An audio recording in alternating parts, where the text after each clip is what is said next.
Hi, and welcome to this episode of the Scan Pro Video Podcast. In this episode, we're going to be joined by Simon Hall, and we're going to talk about getting started in the industry. Now, Simon Hall is a very good friend of mine, and he works at Blackmagic Design as a technical sales specialist, specifically targeting around DaVinci Resolve and post-production. Si, it's great to have you here. Absolutely love having you on board with us. If you want to just tell us a little bit about yourself, and maybe a little bit about how you got into the industry as well, that'd be awesome. Cool. Well, afternoon now. Yeah, glad I could make it. I hope you guys are doing well in the current climate. So yeah, kind of a little bit about me. As you said, I'm a technical sales specialist at Blackmagic, and I specialize in post, so primarily Resolve. I look after other things as well, like capture and playback and a Syntel scanner, but primarily I work day to day with Resolve because it's such a sort of big part of the business. And yeah, kind of getting into the industry. I got into the industry by luck. I'm kind of old. How do I put that? I'm kind of old. So I graduated uni in '99, which shows how old I am. So I did a media degree. I did a media production degree at uni, and then came out. And at the time, getting into post-production was incredibly difficult because at the time systems were massively expensive. The jobs that were available were absolutely tiny because you sort of traditionally got into it by being a runner and then working your way up, and those job roles were few and far between. So I kind of went off and did other things like a lot of people, kind of deciding what to do. I worked in retail for a while that I hated. And then I got into the industry basically by luck. My dad was a business advisor, and one of the companies he was looking after was a graphic design studio. There were three lads who are very talented graphic designers, and they'd sort of seen a niche in the market whereby they were having companies, sort of big companies, the likes of Nike coming to them going, we want to do corporate videos, not advertising, we want to do corporate videos, but we sort of, we want something that isn't a corporate video, a corporate video as it was at the time, where it was just sort of somebody standing in front of their product going, look at my product, this is really good, why don't you buy it? So those guys saw sort of a little niche in doing kind of really sort of polished corporate style videos and promotional videos. And this was before kind of YouTube and everything else. And at the time they were looking for a runner. So they were looking for somebody runner, answer the phone, take bookings. And yeah, I took a pay cut, sort of interviewed for the job, got it. And then funnily enough, the guys themselves, they knew a lot about graphic design, but they knew where they wanted to go with video editing and sort of video production. But they didn't sort of have a lot of the skills. So they got some European funding and actually got some training, and I sat in on that training with them. And after a while, they discovered that I knew more about video editing than they did. So they kind of started to push the work off onto me more. And that's how I started. So yeah, I kind of sat alongside, they used to get freelance editors in, and I used to sit alongside those editors. And then I started to do sort of the offline work, and then that sort of graduated to online. And then we had a smoke system as well. And eventually I was trained to be a smoke operator. So yeah, that's kind of how I ended up in the industry. Also at the time we were using Final Cut a lot. We were using Final Cut Pro. We started off by using Final Cut Pro 3. And yeah, there weren't sort of many people. We were doing some broadcast work with it, and there weren't many people outside of London actually doing broadcast work. So again, Apple approached us to go, look, you guys do broadcast work. Are you interested in sort of working with us, becoming sort of maybe a certified training center, which we became, and I became a certified trainer for Final Cut. So yeah, sort of all from a sort of a bit of a chance opportunity and sort of going into a kind of runner's role. That's kind of how I ended up there. I think you took a far more traditional route into the industry, and I know you say a lot of it's by luck the way you got in, but I think a lot of people actually end up taking that route. I know people who might not have considered a career in broadcast or film and just sort of went along to a shoot or applied for a job as a runner and then developed their skill set from there. It's very much the opposite route that I actually took in to get into. I was really fortunate in that when I went to university to study media technology in Manchester, at Manchester Met, and I got on a lot with one of the lecturers there, who taught the actual studio element of things. So lining up cameras, how to use a vision mixer, all these sorts of things. So I was very much set to get myself into, or wanting to get myself into the live broadcast and live events world, and then when I came to graduate, I was really lucky in that lecturer that I got in with. He knew I did a bit of video editing. I'd been editing little home videos and things like that for years, before I went to university, and he put me in touch with someone at Blackmagic Design in the technical support department. And that was how I got into it. I was really lucky that I applied for the job, was sure that I hadn't got it. I came out of the interview, didn't have a car at the time, and my dad picked me up from the interview and was like, "Oh, how did it go?" And I was like, "Oh, it was awful. I've definitely not got that." And then I think I had my trial shift on the Thursday, graduated on the Friday, and was offered the job on the Monday, and was really lucky. And from there, doing support for all the Blackmagic products. They have such a wide range, cameras, vision mixers, converters, built up that foundational knowledge, and then really got my break in post-production when the Resolve specialist at the time went away on paternity leave, and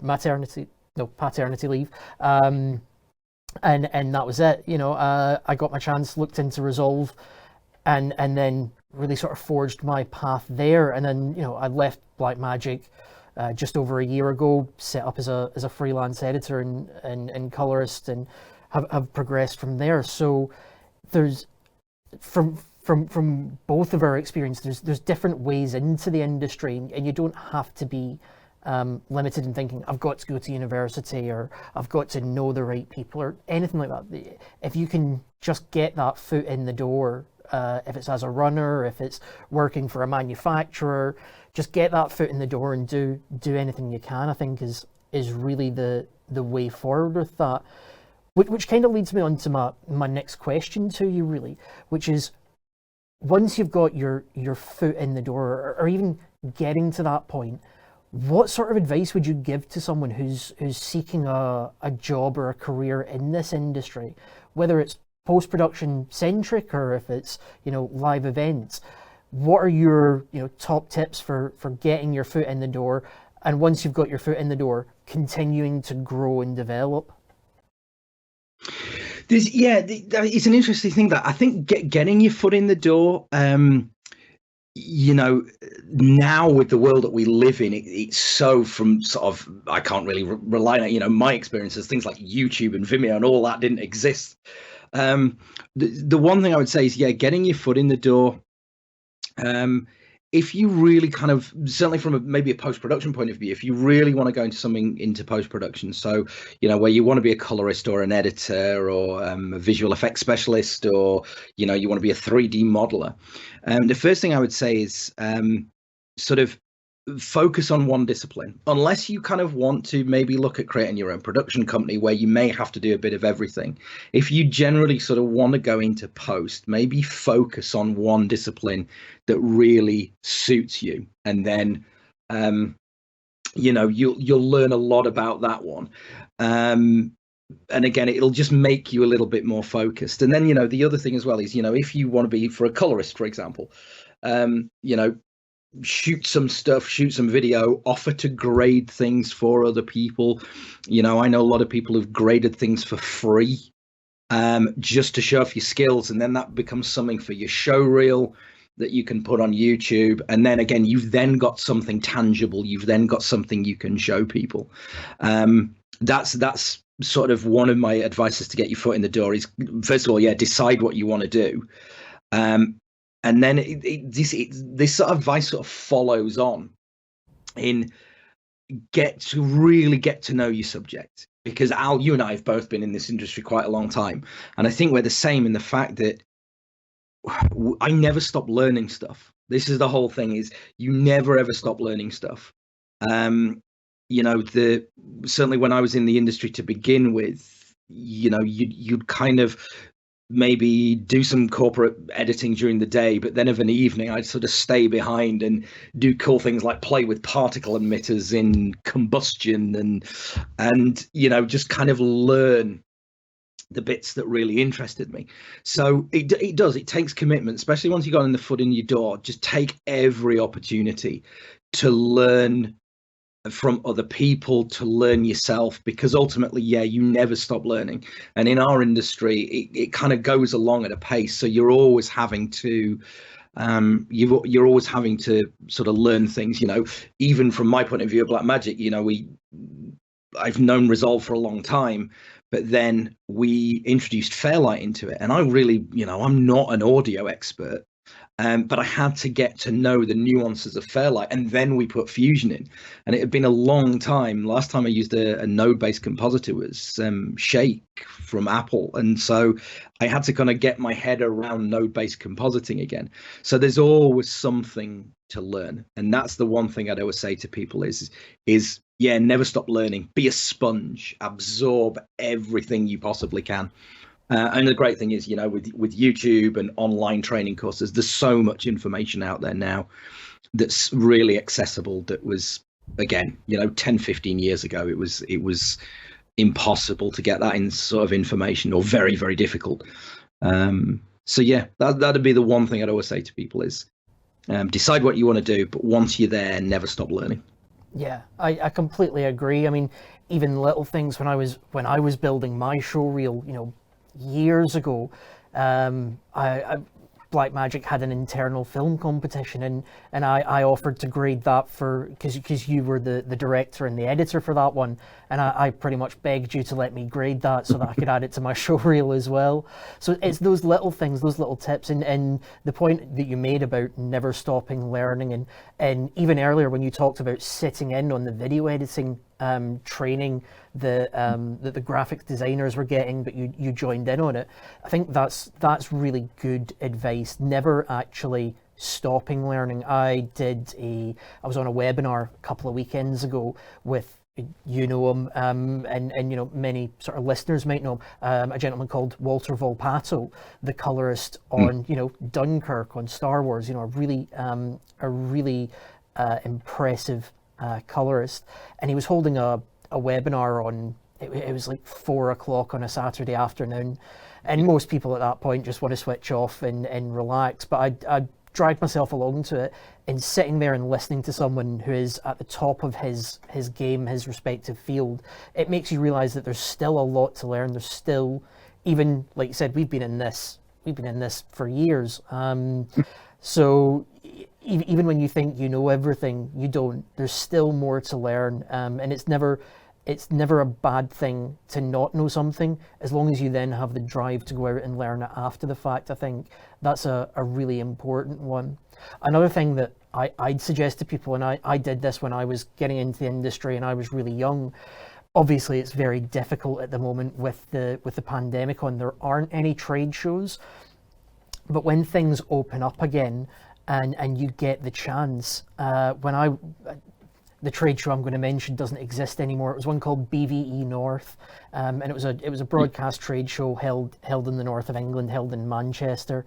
And when I was in university, I actually told a little white lie when applying for BVE, because they have student days, which are on the last days of the event. But by the last day of the show, people are tired. They're not always willing to talk you through everything, and if you're not a paying customer, if they know you're a student, then they might not be as engaging. So I told a little white lie and said I was a freelancer back when I was 19 or 20 to get into one of these trade shows, and just going around it and talking to people. If you don't understand something, go and try and find someone on a trade show booth who can talk to you, because that not only builds your understanding and you get exposed to a lot more technologies that you might not have been aware of, but it's actually building contacts. If you're saying to people, on booths, I'm just starting out in the industry, or if you're meeting people and just talking to them, there's always opportunities there. And I can't recommend that sort of thing enough. It's all about just getting out there, learning as much as you can, and meeting as many people as you can. And I think again, that is an interesting point that sort of leads into the next topic, which is when we think of getting into the industry. Obviously, we're both getting a bit older now, but when we think of getting into the industry, back 10 years ago, maybe it was London. Everything was focused around London. That's where you had to be to get involved. Do you think that's still the case, especially at the moment when travel's so restricted? What are your thoughts around that? Yeah, do you know what? I don't think you have to go to London anymore. I mean, obviously there's still a lot of Hollywood production and post done in London. You've only to see the amount of time that Disney and Netflix have booked in various studios across London to see how much production is going on in the UK. But yeah, I think the days of you having to sort of, like I did, sort of go to Soho to sort of maybe make a name for yourself, I don't think it's that necessary anymore, because as we know, sort of where we are in this area of the world, we've got Media City, and there are some big post houses there. The likes of Core and Doc 10 and the like, those guys are doing Netflix post. They're doing stuff for Amazon. And again, I think, from sort of London, it was originally in Soho, and then it sort of trickled out across London. Again, there's people doing stuff at Elstree. There's obviously a lot of people shutting up in Shoreditch. But again, it's sort of spread across, Bristol, for example. Bristol does a lot of the BBC's natural history stuff. A lot of the natural history productions and post is done in Bristol. But as you say, Manchester, with Media City now has a huge amount of production. And as you say, with the pandemic, what it has done is made remote working a lot easier. So yeah, I know colorists who are sort of quite happily sat at home in sort of leafy Berkshire somewhere, for example, and they're grading something using Resolve's sort of remote grading. They're actually grading something in a New York studio. So I think, yeah, technology is enabling people to work remotely, so you don't have to go to London. But I think with just the amount of production that is going on now, if you want to go and work on a really sort of high-end production, you don't necessarily have to go to London anymore. Yeah, I completely agree. Media City's been absolutely massive in the north here. It's done wonders for getting people who are new to the industry or even students sort of tied in and involved with it. I mean, Salford Uni, they have a campus based in Media City, and it's perfect. They have such close ties with places like Doc 10, the BBC, ITV, that I completely agree. You don't need to be specifically in London anymore, and it seems to be a weird UK thing almost, about getting, or it was in the past, about having to get into the industry. You always had to be in London, and I think it's definitely changing for the positive. And the other part of that is, like we mentioned, taking unconventional routes to get into the industry.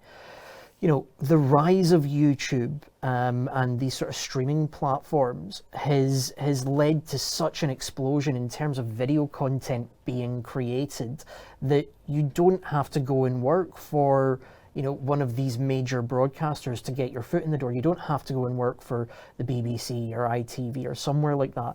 There are, small boutique post houses and places like that you can just start doing little bits of work for on a freelance basis, and then maybe, over time start developing your role with them, or even if you want to stay as a freelance, moving around quite a bit. There's nothing wrong with getting as much experience as you can in as many different roles as possible. I think that's a really interesting a really interesting thing. And there's, even up in Scotland, for example, Glasgow's just got a growing industry. So it's not solely, Manchester or London, or like you said, Bristol. There's Glasgow. There's so many places now. You can create content anywhere, and you can edit it from anywhere now. There's obviously online services like Frame.io, who have a whole service based around remotely viewing and reviewing clips, whether you're a client or an assistant editor or anything like that. There's whole services there that make that whole workflow easier. Another example, we talked about training earlier. You mentioned getting as much training as you can. As a certified or as a master trainer for DaVinci Resolve, I led a training course last week that was all done over Zoom. There wasn't a classroom environment where, every user had their own system and I stood at the front and presented.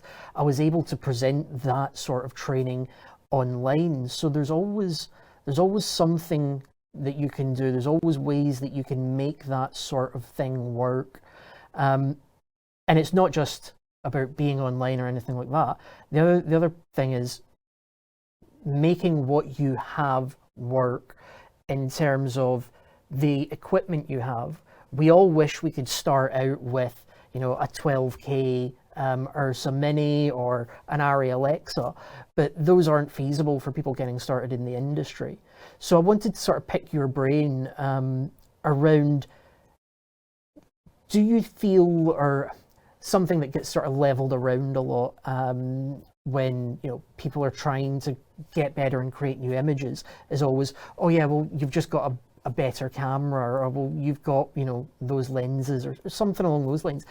These days, do you think that hardware or software is actually a barrier to getting into the industry or getting started?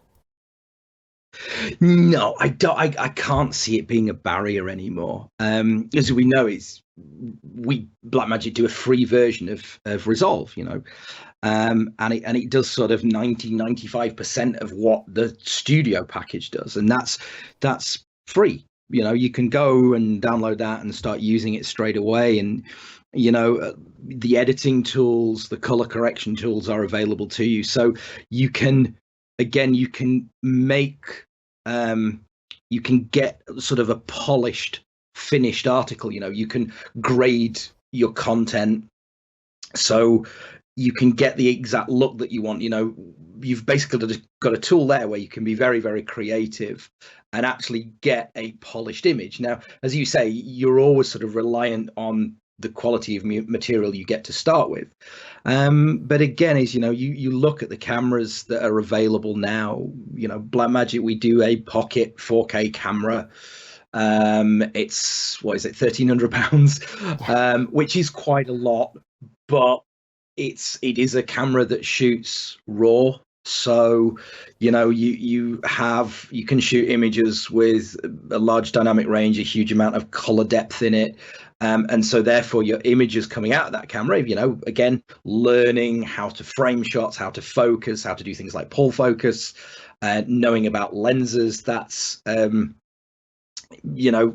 if you learn about that stuff, you'll be able to use that camera and get some really, really nice images out of it. But even if you didn't use our cameras, you can go and look at second-hand cameras, not just from us, from other manufacturers. If you got something that shot Sony S-Log, for example, it shoots at S-Log, so you've got a dynamic range there. And again, if you shoot it in a log profile, it gives you much greater control in post, because you can go and grade it and get the look that you want. So again, you can buy relatively inexpensive cameras now. You can go and buy second-hand lenses. Go on eBay; it's full of second-hand lenses. But again, you can get sort of stuff reasonably priced and then be as creative as you want to be. It's just, as you say, the thing we always say is it's putting the time in, because what a lot of people are tempted to do with the camera is get it and then shoot just sort of in Rec 709, so it doesn't need grading and you can just sort of spit it out straight away. And again, there's nothing wrong with that if you've got something that needs turning around really quickly. But I was saying is, if you take a little bit of time, get a camera that you can shoot, in a log profile, and then you've got all this scope to use Resolve for free to edit it and grade it. So yeah, I think those barriers I don't think are there anymore. You and I have talked about the fact that DaVinci system used to be $1 million. Said my studio. I remember my studio. We had an Autodesk smoke system, and we bought that because it was the cheapest finishing tool on the market, and we paid £125,000 for it, and we got free desk thrown in. We got an Acker motorized desk thrown in, but that was £125,000. So yeah, I think, as you say, I think the barrier to entry, it's as you say, is in an ideal world we'd all have really expensive cameras, but Blackmagic and other companies do cameras that shoot really nice images for relatively little money. But again, you can always go and look in the second-hand market as well, and get something that will allow you to be creative with it. And then said, we offer the software for free to grade it. I completely agree with that. I mean, when I was starting out, I remember shopping eBay for like vintage Canon FD lenses and getting one of those little screw-on ring adapters, and you can pick those lenses up, for 20 to 40 pounds ish, maybe. They're not super expensive. So if there is something that you're looking for, there's always something out there. And again, the big one is obviously the free version of Resolve, which still blows my mind. And every trade show I ever worked at Blackmagic, I'd be standing on the booth and there'd be at least one person that would come up and ask me, or I'd show them Resolve, and then I'd say something like, "Oh, everything I've just shown you is available in the free version," and they'd always go, "What's the catch?" Because people aren't used to this idea that, like you said, Resolve was $1 million, and you'd get the system, and you'd get the panel, and all these sorts of things. Well, if you strip that back, you don't need the panel these days. You still, for obviously colorists and speed, we talked about, wanting to get things turned around quickly, then the panel makes sense. But for people starting out, you don't need a panel to drive the software. Everything you can do from a panel, you can do with a mouse and keyboard. So if you're just learning your trade, if you're training as an editor or a compositor or a colorist, then you can do this with a mouse and keyboard, and the free version is so incredibly powerful for that, and it'll run on most systems. We at Scan do our 3XS systems, and we obviously do really high-end powerful workstations, but the Resolve requirements aren't astronomical like they used to be.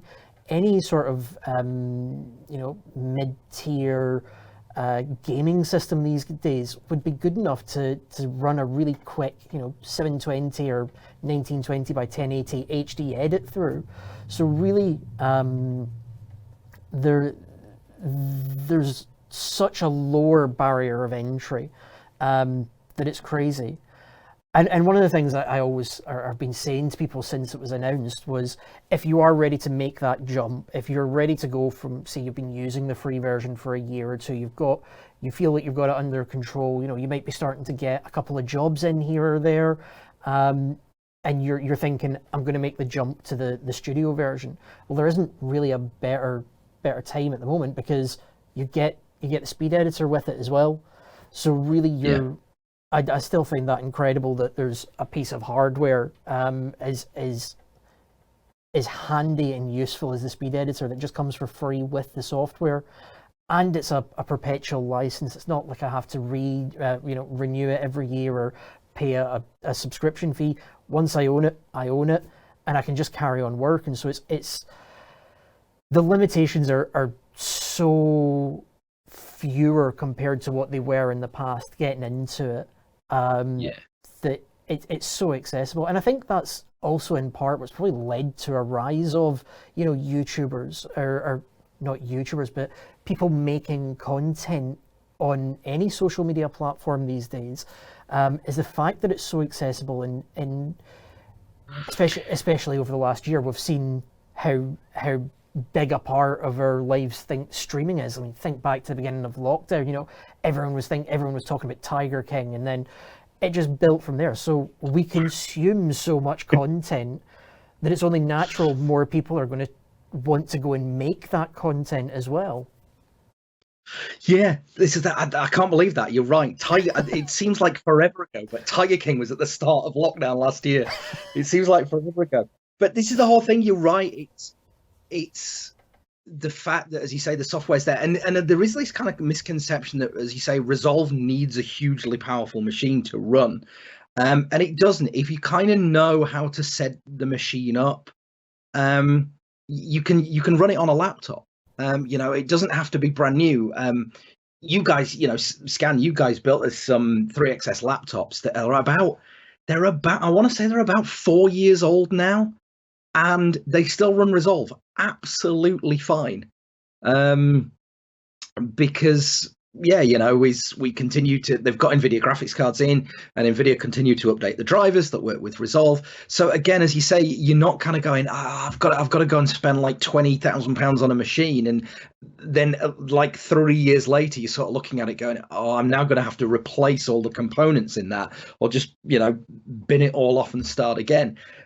As you say, is if you know Resolve and if you know how to work it, and you can actually get a 3-year-old laptop and throw Resolve on there and get editing with it and grading with it straight away. So yeah, as you say, you don't have that sort of upfront massive layout of cost that you would have done in the past, that then you've always got to consider that you might actually again have to have that same cost a few years down the line. Yeah, and I think in a strange way, I think that actually learning to edit on a less powerful system can open up a few more learning opportunities as it is. When I started editing, my system could barely cut through what I was doing, but it forced me to learn about working with lower resolutions and an online offline workflow. What are proxy files? All these questions came up as I was trying to dig into it with basic Google questions like, why won't my system edit faster, or something along those lines. But these are really the sort of basic editing fundamentals, and it all comes back to what we were saying at the beginning, where we're talking about learning as much as you can. We don't, there's very few cases, unless you're, working for a theatrical release or something like that. There's very few cases where you're going to work on, the 8K raw files or anything like that. Yeah. Most of the time, you're going to make proxies or, lower the timeline resolution anyway to actually work smoother, because it's more important that I'm able to see cuts faster, that I'm able to see effects that I'm applying faster, if I'm able to see, real-time color changes or anything like that. Doesn't really matter that, I'm working in an HD timeline and it's not, 4K raw files that I'm working on. That's fine, because I'm just going to up everything when I go to render anyway. And I think a lot of people get hung up on, well, I need to work in 4K. I need to, do it at the highest possible resolution with the best debayer settings, and I need to be able to just apply several nodes of noise reduction and it all just works like that. It's not needed, and it never has been. Think back to the days of film. You'd never cut on the negative, the camera negative. You would never do that. You make prints. And that's it. I think almost in a strange way, it's a good learning opportunity to do that. Yeah. No, I said I would totally agree with that, because as you say, is the likelihood is, if you're an editor, even in a Hollywood production, you get nowhere near the rushes. If you are Christopher Nolan's or Quentin Tarantino's director, you're going to get a digital file, because those guys shoot on celluloid and it is taken away and processed and then scanned. And as you say, as an editor, you will just get, a series probably of QuickTime HD movies that you then edit together. So as you say, it is a really interesting thing, that is, if you are working at home and you're working with a laptop that might be struggling a little bit, you can learn these techniques about, as you say, Al, is like how to drop your timeline resolution, how you can work with proxy files, how you can, if you've got raw files, how you can drop them into Resolve later on to render, but then still keep the proxy files linked in the background. So if you need to switch between the two, you can do. And because that's, as you say, that's how high-end post works. They have several different versions. They have offline files, they have VFX renders, they have, as you say, initial passes. When you're submitting things to Netflix, you've got to do sort of 3 separate deliveries of your content. And you're right as well, is people get so hung up to go, I've got to be working with the highest possible resolution. Well, yeah, you do. When you come to render, yes, you do. But you don't have to kind of when you're working. Al, as you said, Walter Volpato, I know Walter's workflow for, I think it was The Last Jedi that he graded. And literally, he got all the rushes in. His Resolve timeline was set up to HD, and he was upscaling his output res to a 2K Barco monitor, projector, sorry. So, if it works for him at Star Wars level, it works for everybody else. Yeah, definitely. That's the such a good example. If the colorist from Star Wars isn't viewing it all 4K raw files, it's very unlikely that the majority of jobs are actually going to require it. And I think that leads, or that raises another good point, which is everything we've talked about there, you can do in the free version of Resolve. There's so many features in that application for learning, not just, learning your craft, but learning everything around it as well, that just blow my mind. They really do. There's, I want to take this sort of time to maybe shout out some things that, beginner users might not know about, or they might not use all that often, or even are a bit curious if they've never opened Resolve before and they're like, well, what makes it so good? Something like, the tracking in the color page. The first time I saw that, it blew my mind. It is so quick. I can make adjustments really quickly in a power window and then just track them to my footage in real time. Yeah. The entire Fusion page, just, if you need motion graphics, if you need compositing, you can just about do everything in there. And again, Fairlight as well, it's a fully featured DAW, and it's all in the free version. There's no jumping around, and you'll know this, Simon, there's nothing worse, and I say this all the time, there's nothing worse than having to round trip XMLs, AAFs, EDLs. It is the bane of an editor or a colorist's existence when you export a file and you've got to spend ages relinking, especially if you're working, say, working with things like H.264 or H.265 files. There might not be a lot of metadata in there or time code. So when it comes to relinking your files, that's always going to be a challenge. So being able to sort of jump between pages and Resolve and get rid of that whole round trip workflow makes such a difference. I think having those features and having them available to everyone to learn is an absolutely massive advantage for anyone, whether you're starting out in the industry or whether you already own the studio version of Resolve. If you need another system to run Resolve on, most of the time the free version will run quite fine. There's no problems with it. So yeah. As you say, Alice, it's those things of, and in any post-production, what you want to do is you want to cut down the possibility of errors. And they do happen. They happen a lot. You've only going to look at any movie page on IMDb where it lists the continuity errors, and there's things that editors don't spot because they're looking at thousands and thousands of clips. It's very difficult to do. But as you say, if you're kind of round tripping in, if you're going in and out of systems all the time, and you've got to conform, you've got to relink the files, and you've got to make sure everything is relinked properly. There can be errors in there. You might just miss something. It's connected, unfortunately what's happened in the round trip, it's connected to the wrong clip because you've got clips with the same time code. And is then, so there's two things basically. Number one is, everybody want to cut down the possibility of mistakes. But and then secondly is the time it takes, and it's the time it takes to do it. And this is why people always say as well, you put an editor in Resolve and then you put Fusion and Fairlight. Why have you got Fairlight in there? Well, you can imagine kind of a scenario where, and this is starting to happen more. Fairlight, you can do a full Dolby Atmos mix. So what's starting to happen in post now is post houses are bringing their clients in, and rather than just sort of watching maybe the graded content with a little stereo mix, they're kind of going, we can sit the client down. We've got Resolve playing out into a projector, but then we've got a full Dolby Atmos output as well. And the client can be sitting there and go, oh, hang on, I don't like, I'm not sure about this clip. Can we have a look and see if we've got an alternative for that? Now, you imagine doing that and you're using lots of different systems. You're then sort of going, right, we need to swap this clip. Right, okay. So what we're going to do is we're going to go off into our editing system, swap that clip out.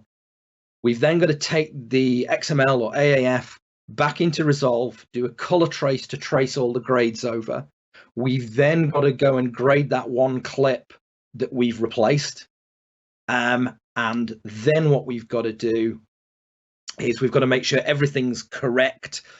And nothing's been affected with the audio as well. Whereas in Resolve, you kind of go, just jump into the edit page, replace the clip. You could even copy and, if it's a similar clip, you could even copy and paste the grade over and just tweak it. So when the client's sitting there, if they go, I need you to swap that clip, it can be a 5-minute job, rather than if you're round tripping, it's going to be a 25-minute job. Yeah. And, as we were saying as well, is with what Resolve has with collaboration now, which again, the free version will do, they can all work on, you can have audio engineers and colorists and VFX guys and editors all working in the same project at the same time. So, right. Put a little phone call into a VFX guy to go, oh, we swapped that shot. You may just need to composite something else in.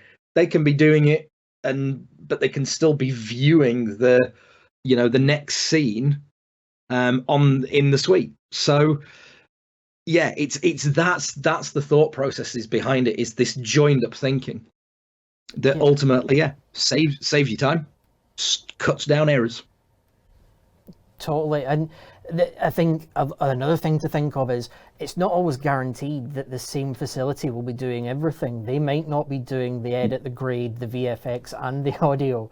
So if someone is requesting a change, well, you've got to render out a round trip format and the files and send it off for someone else to work on it to then get it sent back. It's not like you said, you can just jump between pages and do it all there and then. And you also mentioned now, Resolve 17, the free version now supports the collaborative workflow. So if you are, working in a facility, or if you and a couple of colleagues or friends are starting to work and collaborate on the same projects, you can do that now in the free version. It had previously only been a studio version of the feature, or it had only been in the studio version of the software, but it's just becoming more and more accessible, and that sort of democratization of video production all the way from cameras through to post-production is very much the Blackmagic ethos, really, isn't it? Yeah, no, that's it. Is we sort of went into cameras because we can, as he says, we basically do what we call lens to grade. So you can shoot on our cameras and you can go through Resolve as a system. Obviously, Resolve works perfectly with Blackmagic Raw.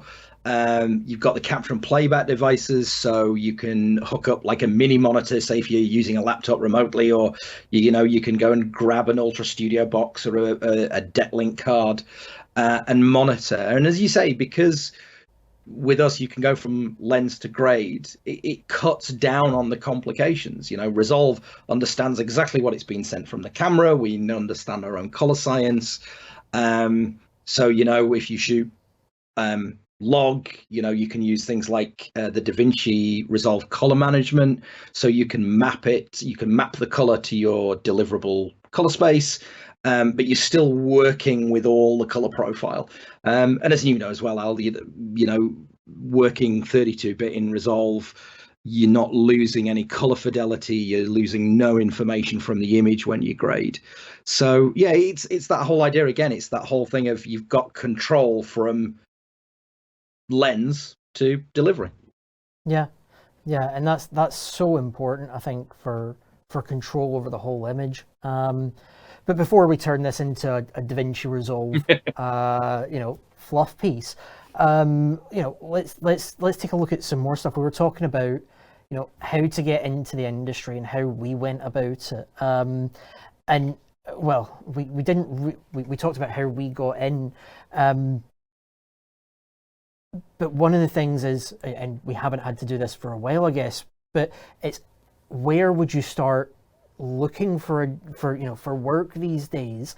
There's obviously, applying directly to a post house, for example. If you see, or if you know a local post facility or even a broadcaster, they post jobs on their website. But outside of applying for those limited number of roles, where do you go from there? One that springs to mind for me would be somewhere like Christie Media or Christie Media Solutions, as almost like a recruitment company within the industry. So it's not we're going on Indeed or something like that. It is a very specialised recruiter for film and broadcast. Just wondering if you had anything to add in on that. As you say, Al, it has actually been a while since I applied for a job. As you say, agencies, I would say, is a very, very good place to start, because, as you say, there are more specialized agencies in this industry. If you as you say, I always say to people as well is, again, if you want to do something, especially around post, is have a show reel, just have an example of your work.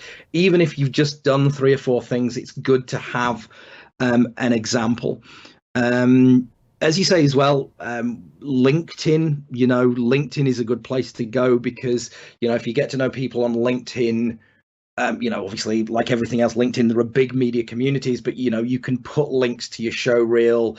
Again, as Alistair was saying, is with trade shows, if you get to know people from these companies, they may recommend you for something.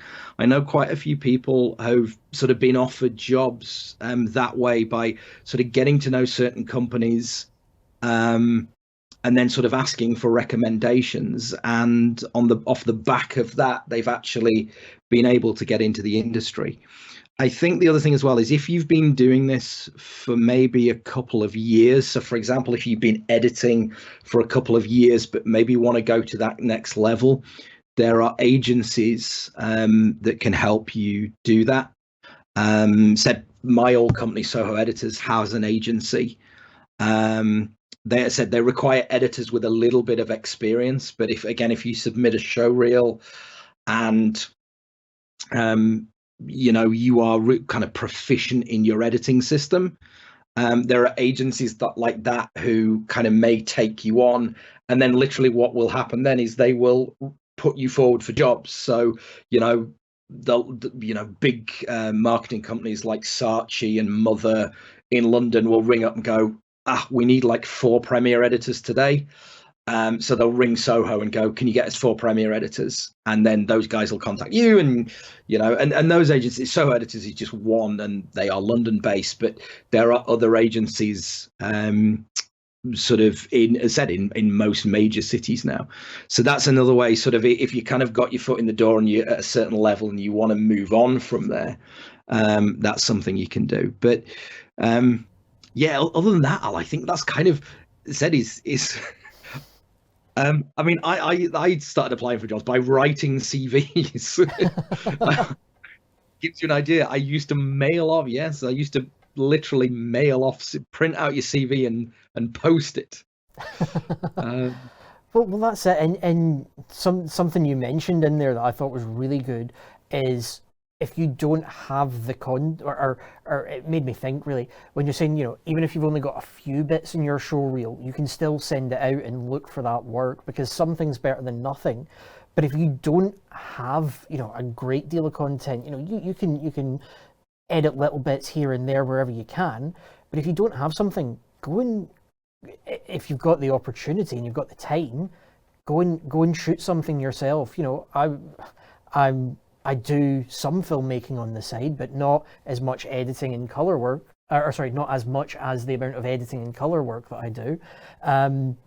But to add to my showreel back in, it would have been sort of December, we were locked down, you're not going anywhere. I set up, a shoot in my study where I got a tank of water and I started dumping paints into it and getting slow-mo footage of that. And I added that into my showreel just to show, just to show not only what I can do, but just a nice visual to add in there. So it doesn't always have to be, broadcast work that you've done or, a theatrical thing. Your showreel can be based off anything. If you want to go out and, shoot something where there's going to be a problem, you set the white balance wrong on your camera and you've got, some bad footage. One of the things I love in a showreel is seeing the wipe from before to after. So, go out there, shoot as much as you can, build a showreel around that. And the more that you develop your skill set, the larger your showreel becomes, the more you'll find it attracts people. It's very much a rolling stone once it gets started, or it's a sort of snowball effect. Once it gets started, it's only going to get bigger if you put that time and effort into it as well. Yeah. No, as you say, that's the thing to do. As you say with your showreel, is you can shoot anything, and also as well as in your showreel, not everything has to be perfectly shot. So if you've got something where you've got something that's not great, just for an example, just as an example, this was actually on an ITV production, but it was a compositor I knew who was working with Fusion, and I kind of just dropped in to see him, and basically it was a drama shot for ITV, and all he was doing was shot cleanup, because what they'd done is they'd shot this scene at night. It had Ray Winston in it, and he was getting out of a car, and you could see the photographer's legs, the lens in the window, and there was a boom mic in shot, and you could see one of the lighting rigs. So, but they wanted to use this shot, so he was sort of going in and compositing all this stuff out. So that's the other thing, as Al was saying as well, is just put things in your showreel where you've got wipes, but also, think of your showreel. Not everything has to be perfect. If you've got shots where you've got cameraman's legs in, or you can see, you've shot it and you can see the lens in a glass reflection, put that in your showreel and then show how you've kind of composited it out. Because again, in the real world, these problems happen all the time and you have to fix them. I cannot tell you which film it was, but I joined a DIT on set of a Hollywood film, and what he was doing, they'd shot a scene the night before, and basically the image was ever so slightly soft. It was ever so slightly out of focus. So just before they were shooting on set on the day, what he was doing is just using the power windows in Resolve, tracking the character walking forwards. And all he was doing was kind of doing a tiny little bit of sharpening within the mask. And then outside the mask, he was blurring it more, basically, softening it more, just to see if they could get away. Because it was only one shot. And rather than having to take all the stuff back to where they were shooting, they were just saying, can we actually get away with this? So, again, that's the thing in your showreel is, even if you kind of look at stuff and go, wow, things are out of focus and nothing works, if you can kind of do a wipe where you fix a lot of those problems, people will be impressed by that. Yeah, totally. That's it. I think post-production, that's obviously where you and me specialize quite a lot. It's the majority of it is problem solving. We love to make images look great. We love to, have fast, snappy edits, or get that sort of perfect look that we're going for when we're grading. But, the majority of it's never that simple. It's a lot of it is problem solving. So yeah, I think we've covered quite a bit there on, you know, just getting started, things, you know, tips, tricks to look out on. I'm aware we're sort of running running out of time very quickly, so I just wanted to say, you know, thank you for your time, Si. I really appreciate it. It's been great having this chat with you, and hopefully we can have you back on soon. Maybe, you know, hopefully things will get locked and we can actually have you in the studio with us next time. I'd like that. I'd like to come to the studio. As I said, I like your lighting setup. I want to see those neon lights because they look kind of funky, and I'm kind of thinking, well, maybe kind of jazz up my background a little bit and get some of those in. But yeah, no, it's been great, Al. It's been, yeah, it's, you know, it's always nice to chat, and as you say, kind of it's nice to kind of speak about the industry as a whole, because you said I do a lot of talking about Resolve, but it's nice to have kind of a wider subject at times. Yeah, completely. And it's always just nice to speak to other people and get a different perspective. You know, you don't want to live in an echo chamber, especially when, you know, a lot of us are staying at home most of the time at the moment. It's just nice to get another perspective on things. So yeah, like we said, I really appreciate it. Thank No you. worries. And thank you to Blackmagic as well. We really appreciate it. My pleasure. Thanks. Yeah, thanks for having me. Not a problem. Take it easy, Si. Cool. Cheers, Al.